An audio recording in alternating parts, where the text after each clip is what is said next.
Have you ever thought about what you'd say to a younger version of yourself? Not to fix the past, but to soften the future? I think about it more often now. At 80, the days move slower, but the years behind me feel like a blink. I remember being 50 so clearly. Still working, still striving, still carrying more than I needed to.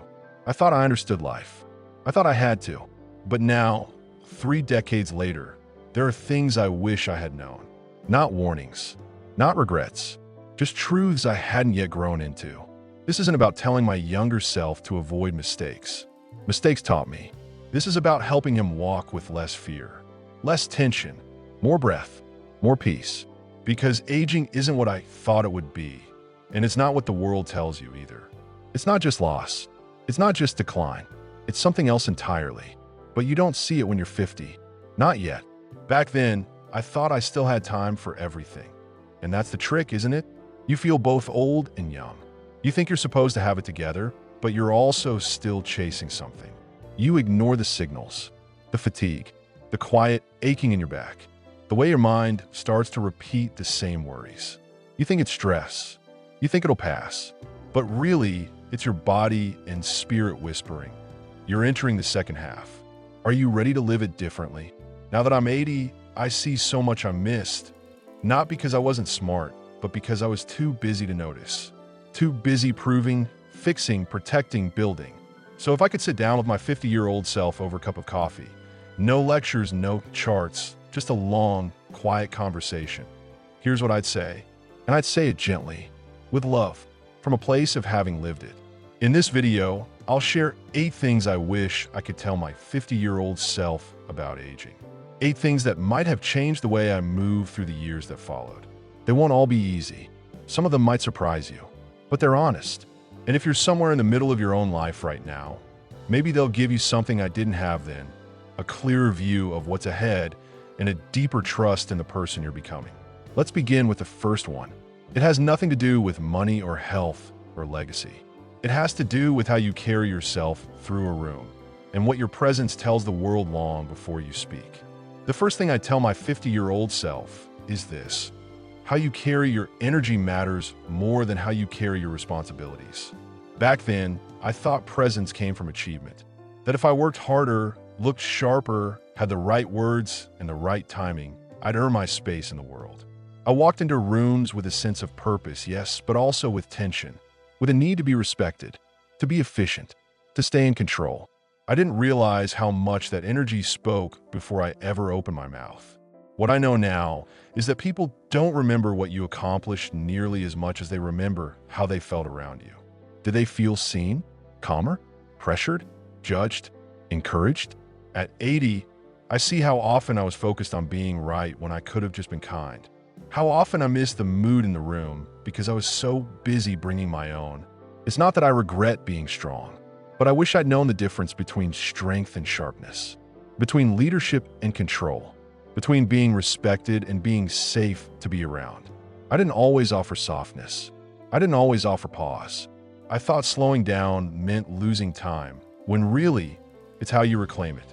Martha, a woman I met recently in my community center, said something I wish I'd heard at 50. She said, "Your presence can either calm the room or charge it." And the older I get, the more I want to be a calm. That stayed with me, because now I walk slower. Not because I'm frail, but because I want to take in the room before I fill it. I want to bring warmth, not just answers. At 50, I carried weight in my shoulders I didn't need to. The pressure to prove something, the instinct to fix everything. But aging has taught me that real presence, real power, has a quiet to it, a steadiness. You enter a room not with your resume, but with your spirit. You don't have to perform anymore. You just have to show up honestly. So to my 50-year-old self, I would say, soften a little sooner. Let your presence breathe. Be curious, not certain.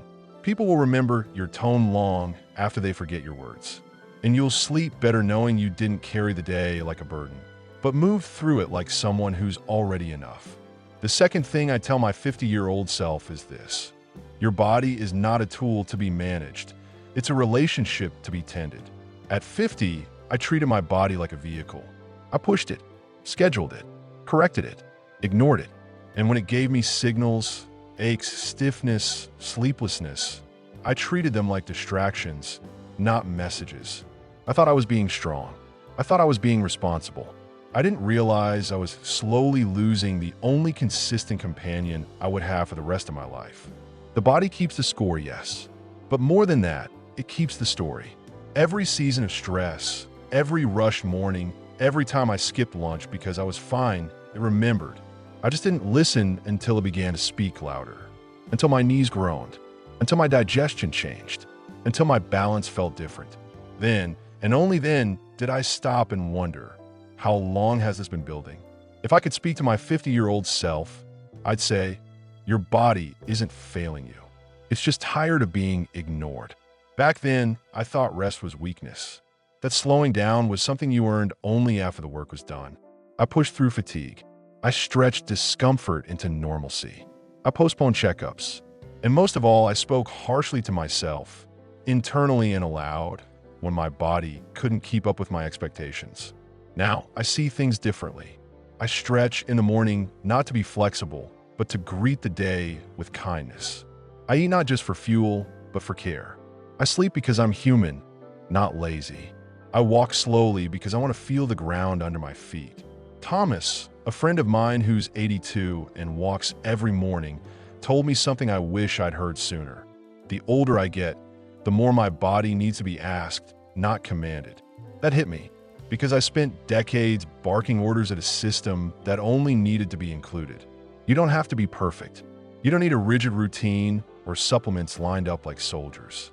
What you need is tenderness, consistency, a willingness to ask, what do you need right now? And then to actually listen. So, to my 50-year-old self, I'd say, start partnering with your body now. Don't wait for pain to teach you compassion. You don't need to control it. You need to befriend it. And that friendship will change everything about how you move through the next 3 decades. The third thing I tell my 50-year-old self is this. Loss is coming, but it doesn't mean life is closing. Back then, I lived with the quiet assumption that if I worked hard enough, planned carefully enough, loved deeply enough, I could somehow keep everything I cared about intact. That if I stayed strong, I could prevent the losses, or at least delay them. But that's not how life works. And the truth is, I spent too many years afraid of grief, trying to sidestep it, treating it like a detour instead of what it really is, a part of the road. At 80, I've lost people, some slowly, some suddenly. I've lost roles, routines, abilities, and places that once felt like home. And each time, it felt like the world asked me, will you close now? Will you give in? And I'll admit, some days I wanted to. Some days, the ache of missing what was pulled harder than the beauty of what still is.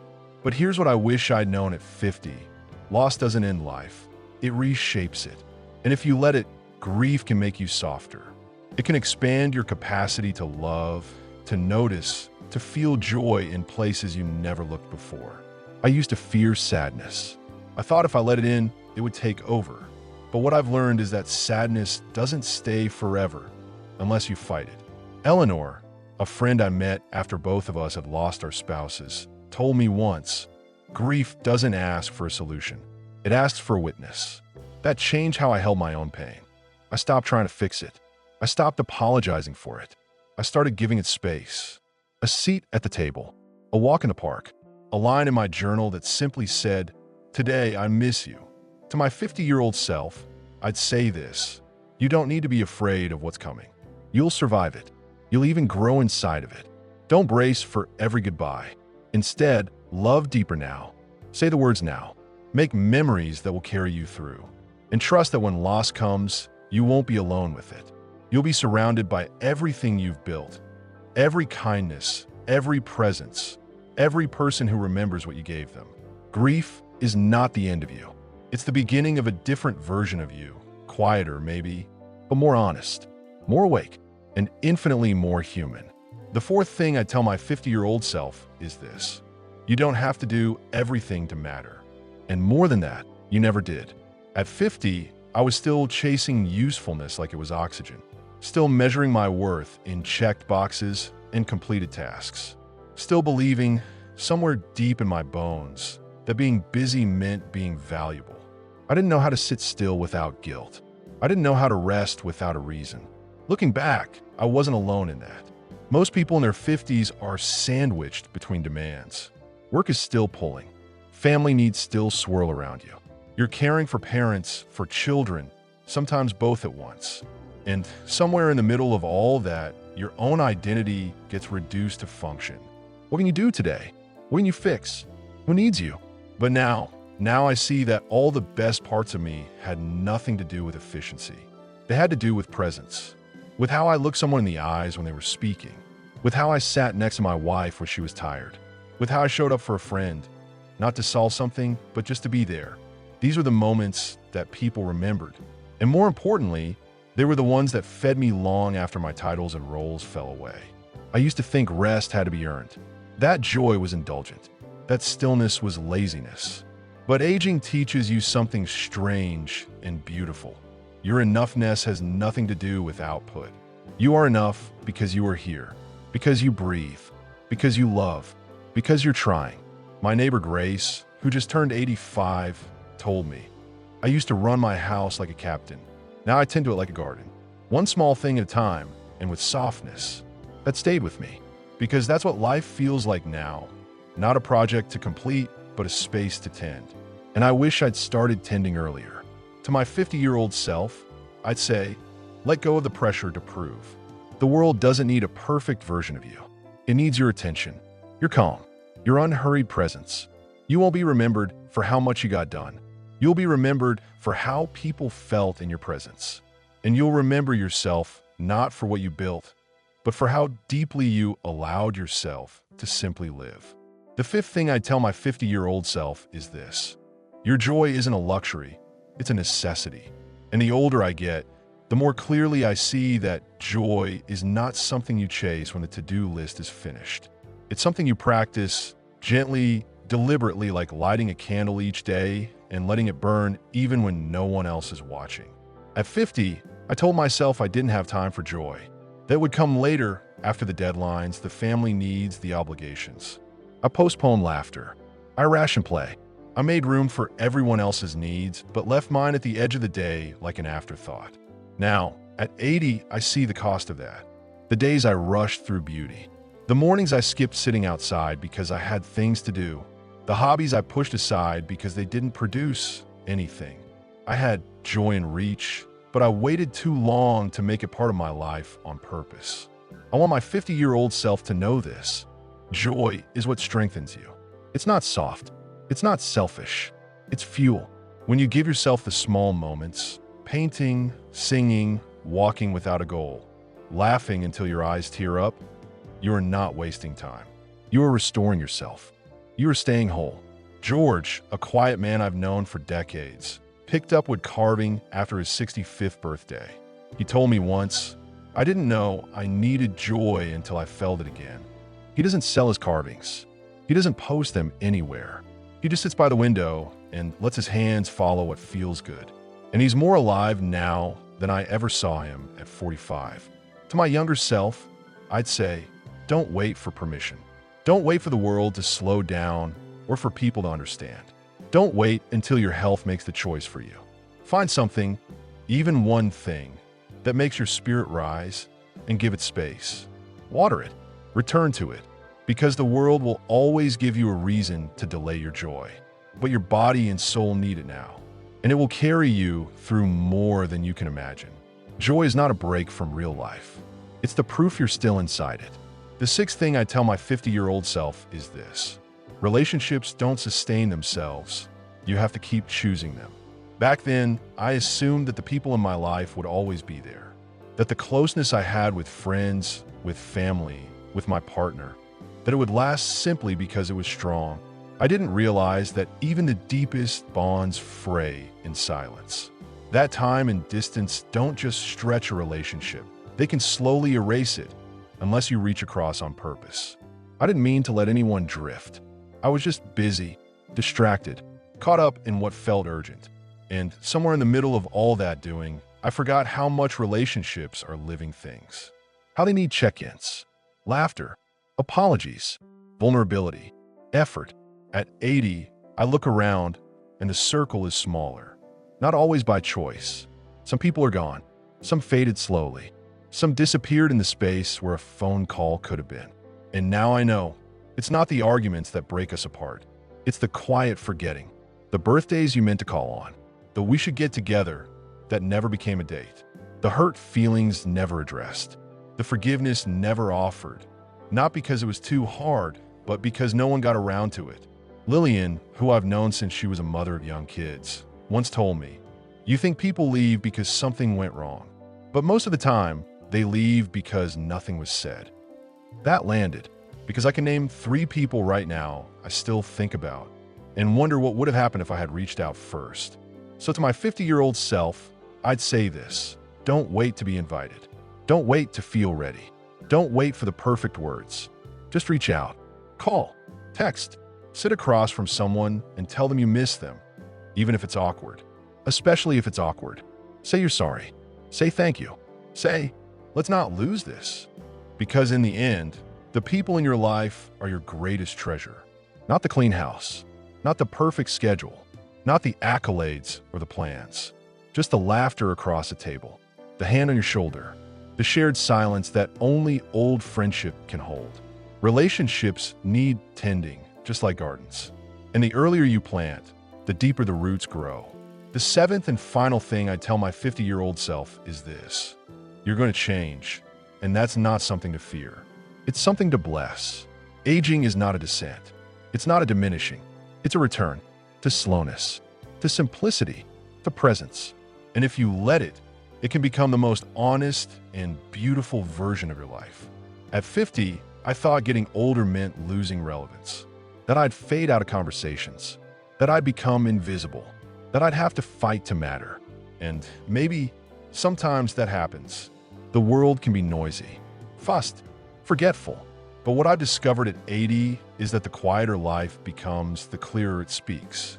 And the more you stop chasing speed, the more you realize what you actually value. I've traded ambition for contentment, and not because I had no choice, because it finally made sense. I've learned how to sit with myself without needing a distraction. I've learned how to enjoy moments that don't lead anywhere. I've learned how to appreciate the simple, ordinary beauty of being alive, with a soft blanket, a warm cup of something, and a view of the sky. At 50, I try to prove I was enough. At 80, I know I am, not because I did everything right, but because I stayed. I grew. I learned how to live inside this skin with more kindness than I ever thought possible. To my 50-year-old self, I'd say this: let aging change you. Let it make you softer, slower, kinder. Let it teach you how to forgive, not just others, but yourself. Let it show you that not every question needs an answer, that some things are meant to be held, not solved.